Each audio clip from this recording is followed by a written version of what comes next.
बहुत समय पहले एक द्वीप था, दर्पण का द्वीप। यह द्वीप सुंदर था, संपन्न था और वहां के निवासी गौरव, स्वतंत्रता और समानता में विश्वास रखते थे। द्वीप के निवासी इतने संपन्न हो गए थे कि उन्होंने सोचना शुरू कर दिया, अब हमें दुनिया को भी बदलना चाहिए। उन्होंने अपने द्वीप के दरवाजे खोल दिए। जो दुखी हैं, हमारे पास आ जाए। हम उन्हें घर देंगे, रोटी देंगे और अपनी आजादी देंगे। और तब दूर के एक जले बुझते महाद्वीप से कुछ लोग आए। वे सांस्कृतिक रूप से अलग, धार्मिक रूप से कट्टर और आत्मा में घायल थे। वे बर्बादी से भागकर आए थे, लेकिन साथ लाए थे अपना इतिहास, अपनी व्यथा और अपने ईश्वर का कठोर आदेश। शुरू में द्वीप के लोग खुश थे। देखो, हमने इंसानियत निभाई, लेकिन धीरे धीरे कुछ चीजें बदलने लगीं। द्वीप की गलियों में नई आवाजें गूंजने लगीं। हमारे कानून नहीं, अल्लाह का कानून चलेगा। तुम्हारी बेटियां हमारी होंगी, क्योंकि हम विजेता हैं। कुछ लोग सहमे, कुछ बोले, यह तो गलत है। लेकिन द्वीप के शासक बोले, तुम अगर विरोध करोगे तो नस्लवादी कहलाओगे। समस्या तब और भी जब द्वीप के कुछ मूल निवासी, जिनके दिल कोमल थे, अपने ही घरों में अजनबी बन गए।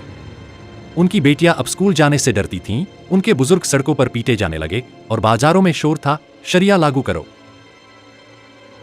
और द्वीप के एक कोने से एक बुजुर्ग नेता उठा। वह ग्रीस से था। उसका नाम अलेक्सांद्रोस था।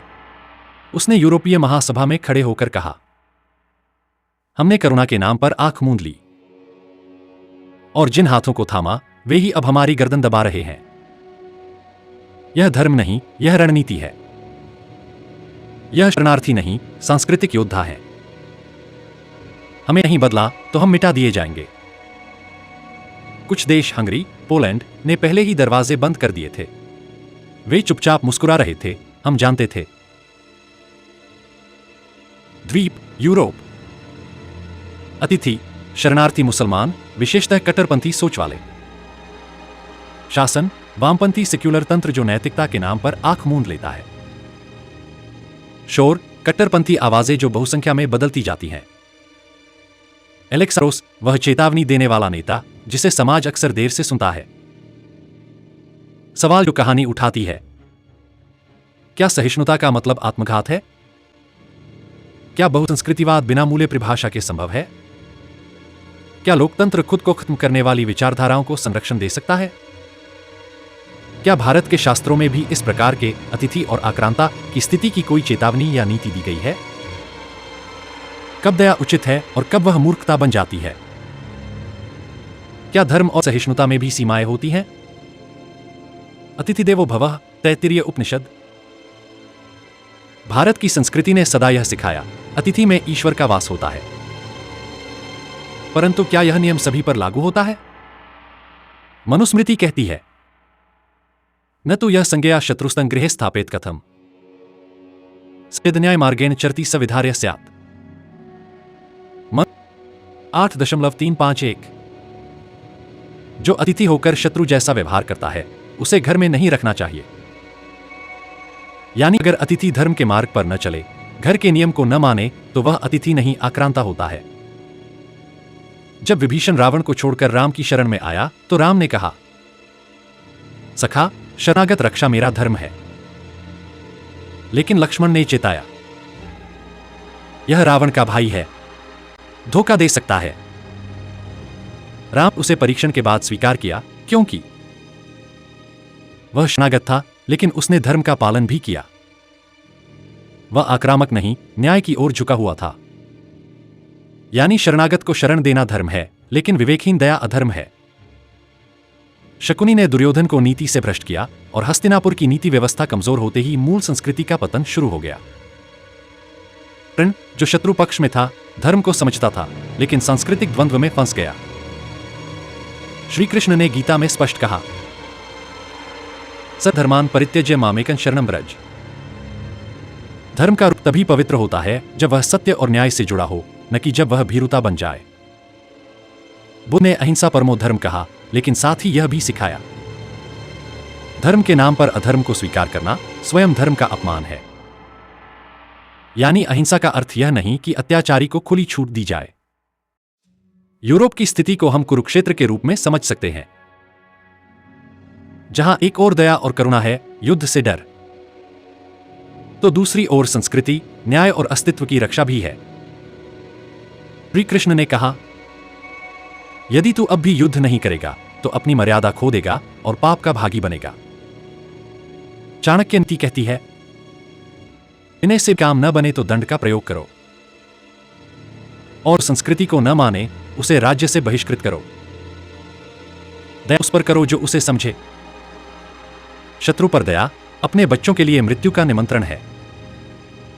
यूरोप को हम प्रतीक रूप में मन या एक राज्य चेतना के रूप में देख सकते हैं। यह मन उदार, स्वतंत्र, सहिष्णु और विकासोन्मुख है। लेकिन यही मन जब आत्मसंयम खो देता है तो वह दया और अधर्म का अंतर नहीं समझ पाता। गहन प्रतीक। मन जब बिना विवेक के सबको स्वीकार करता है तो वह स्वयं का विनाश बुलाता है। शरणार्थी प्रतीक है। बाहरी विचारधाराएं, अनियंत्रित इच्छाएं या ऐसे संस्कार जो मन में प्रवेश करते हैं पर उसे समझते नहीं। उदाहरण, जैसे कोई व्यक्ति नई जीवन शैली या नशे की आदत अपना ले, वो शरणार्थी की तरह मन में घर बना लेती है। यदि वह इच्छा, वह विचार, वह संस्कार मन के मूल नियमों को न माने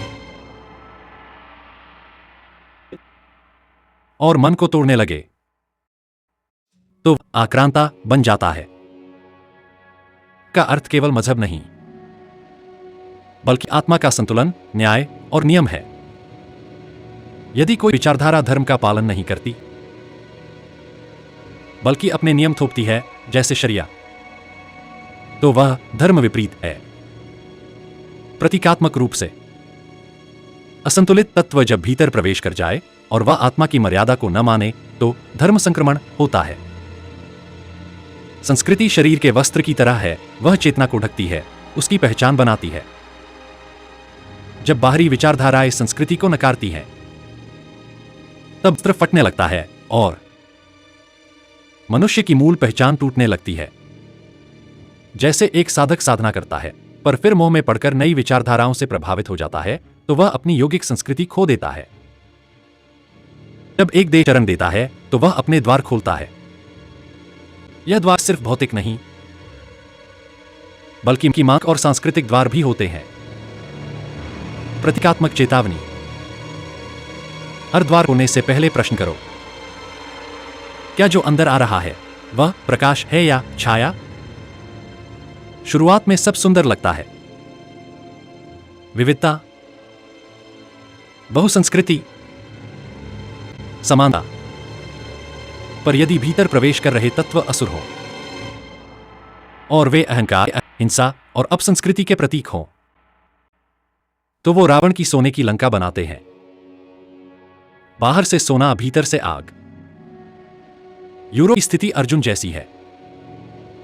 उसे पता है क्या करना है पर मोह में फंसा है। ये भी मनुष्य है, हम कैसे मारें? वामपंथी नीति उस मोह को बढ़ाती है। सभी एक हैं, किसी को गलत मत कहो, दया करो आदि। श्री कृष्ण का उत्तर, मोह नहीं होता, धर्म न्याय से होता है और न्याय में कभी कभी युद्ध भी धर्म होता है। जब मन अपने द्वार पर विवेक के द्वारपाल को हटा देता है तब वहां जो भी आता है वह अतिथि नहीं, आक्रांता होता है। धर्म वह है जो अंतर से चेतना को प्रकाशित करे और चेतना को हर ले। वह दया की नहीं, दंड की पात्र होती है।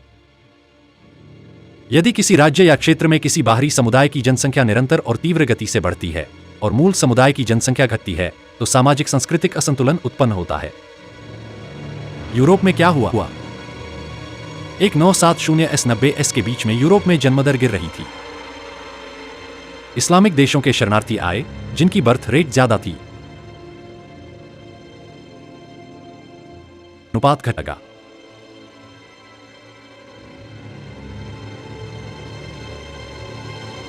केवल आंकड़े नहीं, वह भविष्य की संस्कृति, कानून और सत्ता को गढ़ती है।